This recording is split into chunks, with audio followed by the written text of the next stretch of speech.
দেখো আজকে তোমাদেরকে পড়াবো আমি টেন্স। টেন্স মানে হচ্ছে ক্রিয়ার কাল। বাংলায় তোমরা পড়েছো নিশ্চয়ই যে ক্রিয়ার কাল তিন প্রকারের হয়, বর্তমান কাল, অতীতকাল এবং ভবিষ্যৎকাল। একইভাবে ইংরেজিতেও টেন্স তিন প্রকারের। যেটা তোমরা পড়েছো বাংলাতে বর্তমান কাল, সেটা হচ্ছে ইংরেজিতে প্রেজেন্ট টেন্স। যেটা বাংলাতে ছিল অতীতকাল, সেটা হচ্ছে পাস্ট টেন্স। আর যেটা বাংলাতে ছিল ভবিষ্যৎকাল, সেটা হচ্ছে ফিউচার টেন্স। তো এখানে শিখতে হবে নতুন বলতে তোমাদের কাছে যে আমরা যে টেন্স পড়ছি তিন প্রকারের, তো সেই তিন প্রকারের টেন্সকে প্রত্যেকটা টেন্সকে আবার চার ভাগে ভাগ করা যাচ্ছে। যেমন ধরো প্রেজেন্ট টেন্সকে চার ভাগে ভাগ করতে হবে, পাস্ট টেন্সকে চার ভাগে ভাগ করতে হবে, আর ফিউচার টেন্সকেও চার ভাগে ভাগ করতে হবে। তো একবারে একদিনে সবকিছু শিখলে পারবে না, আমি স্টেপ বাই স্টেপ শেখাচ্ছি, মাথায় রাখবে একটু। প্রেজেন্ট টেন্সকে এক নাম্বার হচ্ছে ভাগ করা যাচ্ছে প্রেজেন্ট ইনডিফিনাইট টেন্স, যাকে বলছি সাধারণ বর্তমানকাল। আচ্ছা, দুয়ে প্রেজেন্ট কন্টিনিউয়াস টেন্স, যেটা হচ্ছে ঘটমান বর্তমানকাল। আপাতত এই দুটো শেখো। আর দুটো আছে প্রেজেন্ট টেন্সের ভাগ, একটা হচ্ছে প্রেজেন্ট পারফেক্ট টেন্স আর একটা হচ্ছে প্রেজেন্ট পারফেক্ট কন্টিনিউয়াস টেন্স। ঠিক আছে? তো প্রেজেন্ট ইনডিফিনাইট টেন্স কোনগুলো? যেগুলো প্রধানত সাবজেক্ট, ভার্ব, অবজেক্ট এই স্ট্রাকচারে থাকে, সেগুলো হচ্ছে present indefinite tense. Subject, verb, object. ধরো বলছে আমি বিদ্যালয়ে যাই, I go to school.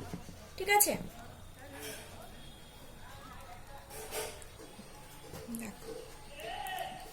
I go to school, আমি বিদ্যালয়ে যাই। তাহলে এখানে সাবজেক্ট কোনটা? তোমরা সাবজেক্ট প্রেডিকেট করতে গিয়ে শিখেছো যার সম্পর্কে কিছু বলা হচ্ছে সেটা হচ্ছে সাবজেক্ট। তাহলে আই গো টু স্কুলে কার সম্পর্কে বলা হচ্ছে? নিশ্চয়ই আমার সম্পর্কে বলা হচ্ছে। তাহলে আই হচ্ছে এখানটায় সাবজেক্ট। আর ভার্ব কোনটা? যার দ্বারা কোনো কিছু কাজ করা বোঝায়। তাহলে গো মানে যাওয়া, যাওয়াটা নিশ্চয়ই কাজ করা, তাহলে গোটা হচ্ছে ভার্ব। আর এইটুকু বাদ বাকিটুকু থাকছে অবজেক্ট। তাহলে বুঝতে পারছো যে subject plus verb plus object এই রুলসে খাটছে present indefinite tense. Present continuous tense কি? কোনো কাজ চলছে, হচ্ছে, এইগুলো বোঝাচ্ছে, বা চলিতেছে, হইতেছে, এইগুলো তেছি, তেছে এই কথাগুলো থাকলে হয় প্রেজেন্ট কন্টিনিউয়াস টেন্স।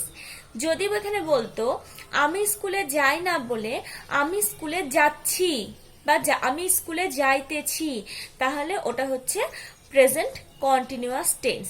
ঠিক আছে? সেইখানে কি হয় স্ট্রাকচার? হয় সাবজেক্ট, তারপরে থাকে বি ভার্ব, তারপরে থাকে মেন ভার্ব, মেন ভার্বের সাথে ING plus object. Be verb কোনগুলো? প্রেজেন্ট টেন্সের ক্ষেত্রে বি ভার্ব হচ্ছে এম, ইজ, আর। এটা হচ্ছে প্রেজেন্ট টেন্সের ক্ষেত্রে be verb, present be verb. আর পাস্টে বি ভার্ব কোনটা? ওয়াজ বা ওয়ার। এটা হচ্ছে পাস্টে ভার্ব, বি ভার্ব। তোমাদেরকে আমি আগে করিয়েছিলাম ফার্স্ট টার্মে যে আয়ের পাশে কোন বি ভার্ব বসে, এম এর পাশে কোন বি ভার্ব, সরি, আয়ের পাশে এম বসে বি ভার্ব, ইউ এর পাশে আর বসে। আয়ের পাশে যে এম হবে এটা ফিক্সড বি ভার্বে, আয়ের পাশে অন্য কিছু হবে না। ইউ এর পাশে আর, এটাও ফিক্সড, এখানটায় অন্য কিছু হবে না। তাছাড়া কি বলেছিলাম? হি, সি, তার পাশে ইজ বসে। যখন সিঙ্গুলার নাম্বারে তখন ইজ বসবে, আর যদি প্লুরালে থাকে সেখানে উই, দে এগুলো থাকে, তাহলে বলেছিলাম আর বসবে। এটা তোমাদেরকে করানো হয়েছিল ফার্স্ট টার্মে, একটু খাতাটা খুলে দেখবে, তাহলে আবার মনে পড়বে। ঠিক আছে? তো এখানটায় সেন্টেন্সের স্ট্রাকচার কিরকম হবে? আয়ের পাশে এম বি ভার্ব বসে। এবার ধরো গো, যেহেতু যাইতেছি বলছে, তাহলে মেন ভার্ব গো, তার সাথে কি যোগ হচ্ছে? ING, going to school. এটা হচ্ছে প্রেজেন্ট কন্টিনিউয়াস টেন্সের একটা সেন্টেন্স।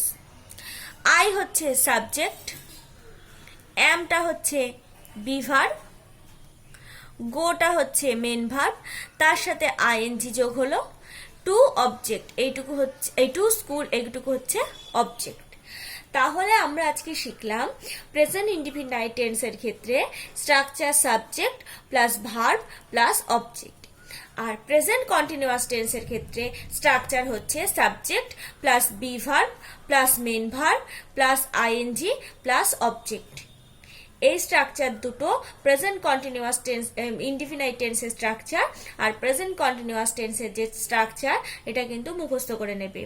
তোমাদের পরীক্ষায় আসবে কেমন ভাবে, যে fill in the blanks with appropriate form of verb, এইভাবে আসতে পারে, কিংবা ওখানে উল্লেখ করে দিতে পারে fill in the blanks with present indefinite tense বা fill in the blanks with present continuous tense. তোমাদের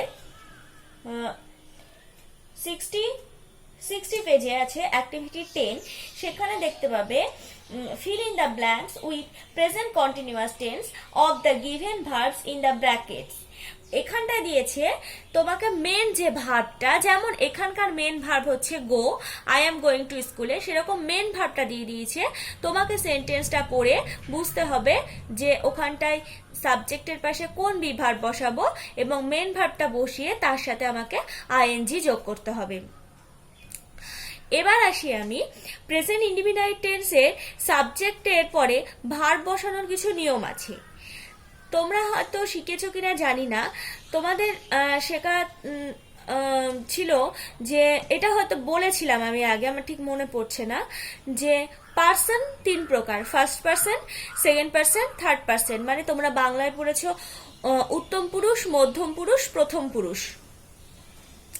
তো সেখানটা থেকে দেখতে হবে আমাকে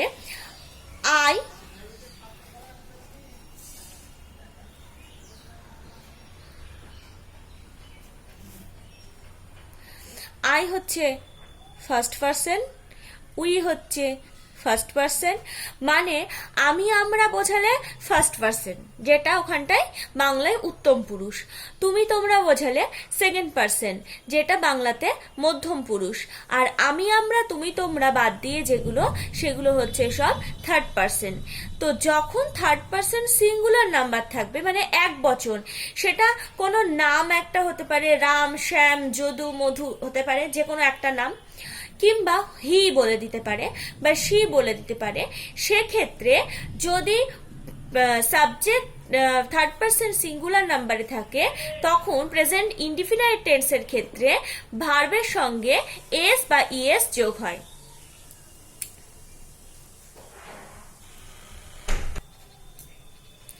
তোমরা এই লাইনটা, এই পয়েন্টটা লিখে নাও যে প্রেজেন্ট ইনডিফিনাইট টেন্সের ক্ষেত্রে সাবজেক্ট যদি সিঙ্গুলার নাম্বারে হয়, তাহলে ভার্বের সাথে এস বা ইএস যোগ করতে হয়। সেটা হচ্ছে প্রেজেন্ট ইনডিফিনাইট টেন্সের ক্ষেত্রে। এটাকে লিখে নাও, দিয়ে তারপরে টেক্সট বইয়ে আসো, প্র্যাকটিস করাচ্ছি আমি। 60 পেজ বের করবে তারপরে।